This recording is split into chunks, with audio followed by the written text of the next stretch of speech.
Next topic today, expireds. Last week we talked about mailing expireds. I thought we'd talk a little bit about targeting and dialogue this week. I got 9 expireds mailed to me this morning. I don't know if that means that the market's picking up, the expireds market is picking up a little bit. For a long time, we would have 1 or 2 every morning. Now I guess we have 9 or 10. So if you recall from last week, if you send me the MLS number of an expired before 8 o'clock in the morning, we'll send the letter for you in an invitation type card that says you should list with me because your property expired. It doesn't say that. It gets to that point. What's so great about targeting expireds? You know that they want to sell. We don't know how motivated they are, but we know that they want to sell. They've been on the market for how long usually? For at least maybe a year, at least. Jan said it could be 3 years. We've seen some luxury properties on the market for 3 years. So where do we find them? Let's start with that. Where do you find expireds? When do you find them expireds? 12:01 a.m. when Matrix or MLS flips the switch and then it comes up. If you put it on one of those automatic searches, I think you get it at 4 a.m. So if you don't want to wake up at 12:01 a.m., you can create an automatic search and get sent to you. Now, how can you contact them? How do you contact an expired? You can do mail, we said that. You can door knock. You can call them on the phone. If you call them on the phone, what should you do first? Hey, you do have to check the do not call list because the law says for residential property, for a consumer, if they're on the do not call list, you can't call them unless they did business with you in the last year. So the other way is there's one other way, and you know it's big for me nowadays. Send you the MLS. No. Social media. I've never tried it, but did you say stalk them? I guess we could call it that. But social media, you can see you can check who the owner is and you can see if they're on Facebook. And on Facebook, you can email most people. So you could send them an email and letting them know that their property is expired, would they consider interviewing you to be their next agent? I think the most effective is, of course, going to be in person. Door knocking. And I know, Gino, you've done expired door knocking. Your first listing was an expired door knocking, and did you sell it? Yes. And how long did it take to sell that listing? Well, we had an accepted offer in 8 days after it went on the market. Wow. Impressive. So you took the listing after it expired, Yes. marketed for 8 days, at the same price or a lower price? Higher. At a higher price? Only by maybe, I think it was $1,000 higher. It was still higher though. It was $1,000 higher, and in 8 days you marketed and got an accepted offer and then closed on the transaction 45 days later.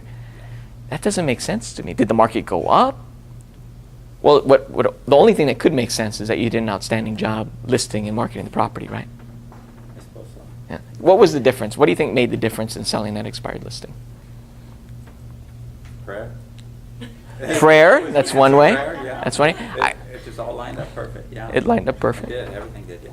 I think I recall that when we looked at that listing, when we compared what you put on the market and what was on the market before, you had outstanding pictures and you improved the curb appeal significantly. Yes, Yeah. that was part of it, yeah. And the curb appeal, people wouldn't drive by anymore. They would stop. They would then go in, and you convinced someone and negotiated the sale on an expired. I didn't represent the buyer. I only represented the seller. Right. No dual agency, No just dual the seller. Correct. Okay. Well, congratulations on that. Does anyone else hit expireds? My first one was expired. Your first one was an expired. What building was that at? The Hawaiian Princess. Hawaiian Princess. And did you end up selling that one? No, it's still on the market. You are currently actively marketing that one for sale. Okay.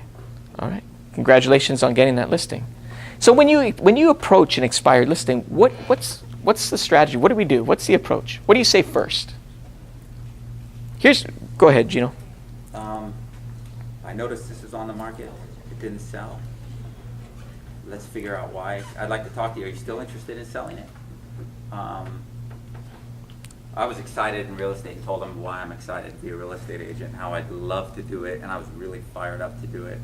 And showed them the magazine, and this is some of the ways we'll promote your property. Went over the thing that Kalama taught me about. Monday, we'll list it. Tuesday, we'll present it at a meeting. Wednesday, we do brokers open. Thursday, we'll promote it, door knock it, flyer it, whatever, and then the first open house on Sunday. Just told them all this stuff that I'm gonna do to get it sold for them. And the guy was actually upset, but by the end of it, we built a relationship to where he liked me. All right. And he didn't give it to me right away.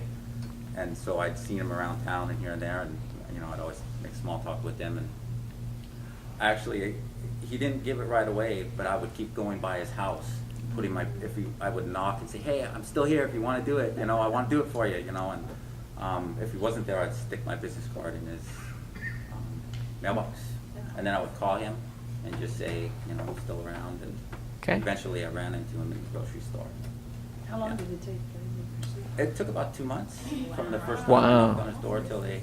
So a lot of follow through. 2 months from the time you originally approached him at the expired until you put it Yes. until he gave you the listing. And something else is, I have a carpet cleaning business I'm trying to get out, so I'm not trying to get carpet cleaning jobs here. But something I did for him too is I cleaned his carpet for him, and I didn't charge him. Part of your service. I just did it, but it makes a big difference. I mean, when you walk in and dirty carpet to spotless carpet, it makes a big difference, that first impression on the eye. Okay. Excellent. So to summarize, your approach was you found expired, you went out there, it was in the market that you work, and the first thing you do is make sure that they understand that it's expired. A lot of times, was the sign still in the ground? Do you know? No, the sign was out already. A lot of times, the sellers don't know it's expired, so you bring that to their attention. Then the second thing you ask them, are you still thinking about selling? And most of the time, expired say, yes, they still want to sell, and they ask, why do you have a buyer? And then what you did next is you told them how excited you are about the business and how you can get it sold and how you're going to be able to sell it. See, I think that when we go to an expired, we have to create pain. We have to create pain on why it didn't sell. So we have to figure out some questions that we're going to ask to create that pain. For example, when you do let them know that it expired, and the first thing they say is, really? What does that mean? Because they don't necessarily know what it means. And you let them know. Now, the whole world that used to see it on the internet no longer sees that property on the internet. They can't find it. That may be why you haven't got an offer recently. And then you want to know, if they are still interested in selling, why are you selling? A lot of times it's because they want to buy a larger home. They want to buy a smaller home. They want to move to the mainland. So then you have to talk about that, right? You have to ask them questions. Oh, why do you want to move to the mainland? Why do you want a larger house? Because then you're putting it in their mind, and they're still thinking, yeah, why haven't I sold yet? So you want to really create that pain. So then you can be the solution. So some other questions would be, why do you think the home didn't sell? Why don't homes sell? What do you think? On today's market, why doesn't a home sell? We have less than 3 months of inventory. Overpriced. Maybe it's overpriced, but that wasn't the case in yours, Correct. right? Marketing, yeah. Marketing, and I see a hand way back there. That would be you, marketing. Okay, you're on the marketing bandwagon. Okay, so it could be any of these things and the reason why it didn't sell. What do the sellers of an expired usually say the reason is? Realtor. If they say the realtor, you can't jump up with joy and big smile right away, okay? You can't do that. You have to show empathy. They say that sometimes, and then you got that. I hear we got an offer, it was too low. I hear the market's kind of slow over here. I've heard that. And you want to jump on that right away. When they say something, oh, what do you mean the market's slow? The one over there sold for... You want to do that right away. Don't do that. Because what are we trying to do first? Pain. Pain.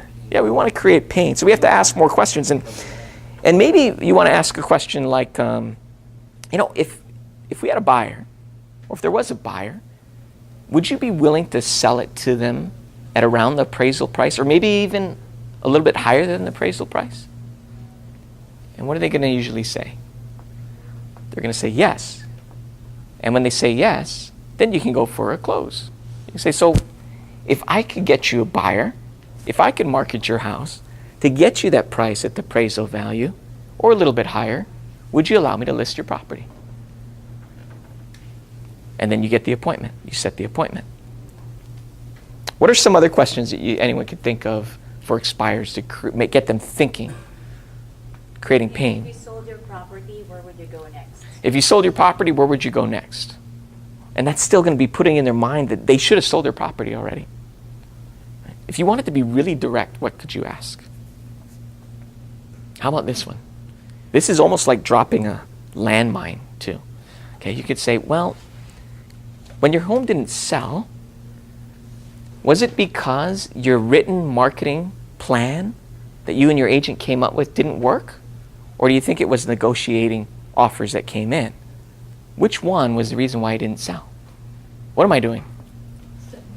I'm setting up that, well, now, if I get the appointment, I better have a written marketing strategy and pricing strategy and be ready to tell them about negotiation. But I'm planting some pain in the mind of, why did you hire that other realtor who didn't do that for you, when I'm implying that I would? And maybe I would sell that property. So we're adding these questions to try to get that appointment and get that business. Now, one thing is, you usually don't get to show up at the expireds for the first time, go in their house, look around, and then bring out the listing agreement and have them sign it. Yeah.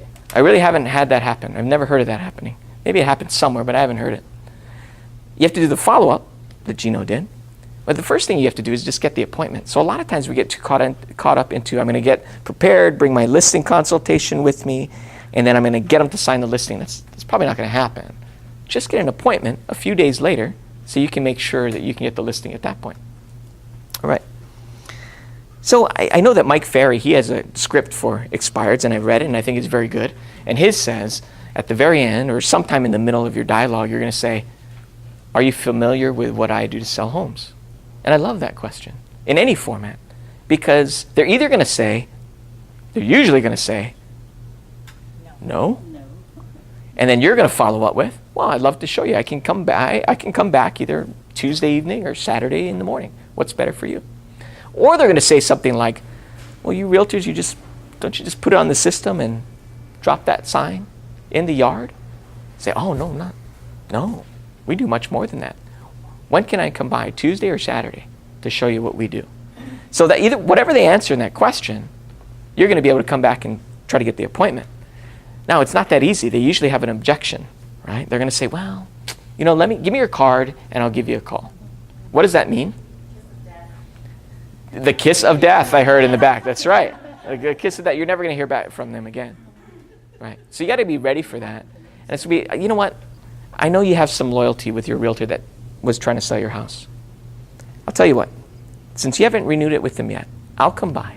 I'll show you what we do to sell homes. At the very least, you can take that and tell your last realtor to do that to get your home sold. So let's get together. What's better, Tuesday or Saturday? So you got to be ready at least to overcome one objection. Right? So as these expireds are picking up, because our market has shifted a little, this is an opportunity either to hit expireds through mail, through phone, through social media like Facebook, or to go visit him. And if you want to work more on scripts or practice some dialogue, just let me know.